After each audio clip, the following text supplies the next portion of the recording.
Hello, how's it? Cranberry over here. Okay. Lighting up my general circumstance with an iPhone that might just die on me, but we are hopeful, okay? I was speaking about the Galilean dialectic situation that appears very ominous to me, frankly, and deceptive and deceitful in the worst way. Think about Christmas Day, you guys. Go check out the first part to figure out what I'm talking about, lest you should think I'm just rambling. Oh, where was I? Yes, Christmas Day. They did not turn power off all 24 hours on Christmas, alright? Because it was Christmas, whatever, boohoo, okay? They were not supposed to turn power all day long on New Year's Eve, but they turned our power off, which, was just really very ironic, at 10 for 2 hours. So we entered into the 5, 4, 3, 2, 1 in darkness. Nonetheless, people managed to celebrate anyway. They were not supposed to turn it off, but it got turned off anyway at midnight, right? They chose to just ransack us at midnight. At 10 to midnight, okay? To a couple of minutes after midnight.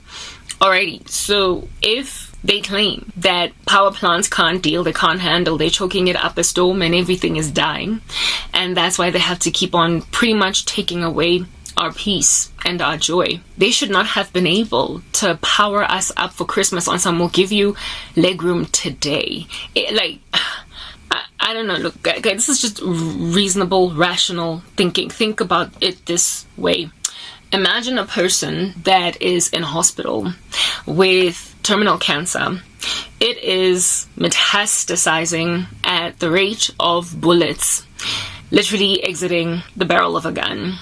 And this person has been given 3 days to live. And it is 3 days prior to Christmas, and it is pretty much determined that on Christmas Day, at the top of the hour, midday, she will perish, just based on the rate of this metastasizing cancer. But then this person is like a whole total family member belonging to people that would much rather not have her die on Christmas. So they then are like, oh, doctor, is there anything else you can do? Is there anything at all that you can do to make sure that our grandmama or our son or whatever does not die at the top of the hour on Christmas, but can they die just like after Christmas has passed away? Is there anything you can do to just slow down the cancer so that our grandmama or our brother or whoever might be this patient does not die? Like on Christmas, I mean, cut us some slack, give us a break. We don't want to have to remember today as the death of said family member. Will the doctor then go on right ahead and have the magic Midas touch, making like God, and say to cancer, be ye stopped, cancer, be ye seized and desist, O cancer. O cancer, you are not going to metastasize at the same rate with which you have been metastasizing so far because your family members don't want you to die today. Can the doctor miraculously stop an aggressive cancer without him essentially being some kind of a god? This cancer of which will spread no matter what you do. There have been all interventions embarked upon, allegedly, chemotherapy, all different kinds of treatments. There's nothing that can give this guy 5 more days. A day, couple of hours, just until midnight strikes, so that it's not the 26th and not the 25th of December. The cancer would likely kill this person, whether or not the family would much rather not have to have them die on Christmas, because the cancer is a cancer is a cancer is a cancer.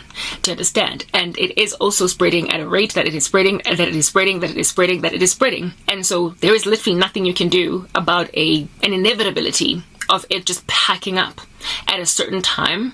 If the body is sick in that way, it'll just die. You can't buy time in that regard if it's that terminal, that bad, that there's no other options around it. Well, apparently, allegedly, our power cut crisis in the country is so metastasized that it's like a cancer that every ounce of treatment has been embarked on. Literally, everything has been tried. They are acting like they have shaken every tree and looked under every table to fix the situation, such that in the absence of cutting off certain power supplies of certain people, there will be no ability for the grid to hold fort for everybody at the same time. So they have to just keep on cutting power. They're acting as if though these power plants cannot run 24 hours a day for everybody all at the same time, and yet they managed to do that on Christmas Day. They managed to do that on Christmas Day for all of, I I would like to say, if not Johannesburg, but our particular greater municipality, they gave us a break on Christmas precisely because it was Christmas. Everybody's lights were on 24 hours a day on Christmas. According to these randoms, our power plants should not be able to take that in their stride. There should be something that is off at any given moment, at any given time, because in the absence of them being off, things are just going to pack up, and yet they prosper to keep the lights on all of Christmas. Somebody is lying. Somebody is lying about the ability for our power grid to actually hold fort. Think also about how these power cuts also impend upon us. It has been ever so sudden, you guys. Think about the fact that we went from having 2-hour power cuts just once a day to all of a sudden, literally overnight, some random new stage called 6. They are claiming that they also need to increase more stages of load shedding to the stage 8 or whatever, like 20,000. And 79 to me is whatever stage they are in. Do you understand? Yeah, no.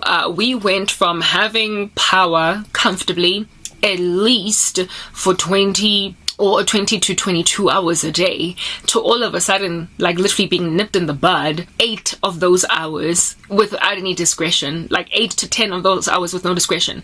How in the world under heaven does a gradually declining power plant system that's running the country's power just all of a sudden pack up overnight like that?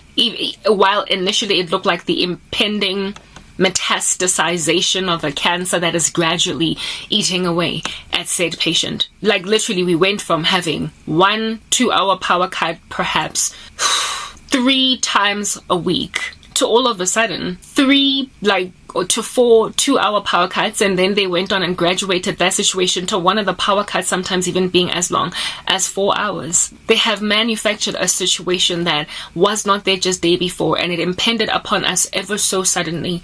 It happened so quickly.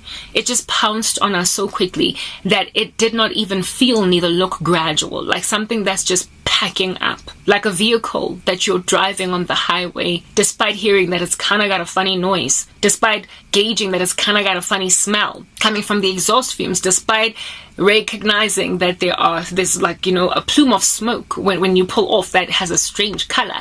Despite the car doing all of those things, you're still driving it. I mean, you gotta anticipate, a reasonable man would indeed foresee that one day you're going to be driving with the screeching, smelly, funny plumes of smoke car on the highway, and it'll just stop. It's a gradual decline. There is that funny sound.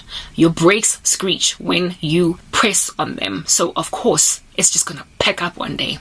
But these people are acting like the power cut crisis in the country is more like a car crash, where a perfectly brand spanking new BMW is drivable, looks like it's got a lifespan in itself of another 10 to 15 years if at all you take real good care of it, and then it like meets head-on collision with a truck. That explains why the BMW is now written off. But you don't just go from, never mind a BMW, but a reasonably mobile 8-year-old Mazda 2. You don't just go from it driving la-di-da lackadaisically on the road with you having no issues at all to it all of a sudden just packing up with you having never had any issues with your petrol gauge, never having had any issues with your tires, never having had any issues. Literally, it never gave you any. The Grand Shop, just 2 days ago you took it for a service, and now it just went dead while it was driving smoothly just 2 seconds ago. That is exactly what happened with our power plant situation. They went from a car that's just moving swimmingly on the road to literally having the kind of write-off that would be tantamount to that of a head-on collision with a truck that would write a vehicle off entirely. Scrap it. Can't even use the parts. It's so damaged. We went from from one situation to the other overnight. What the heck? Guys, see, next part.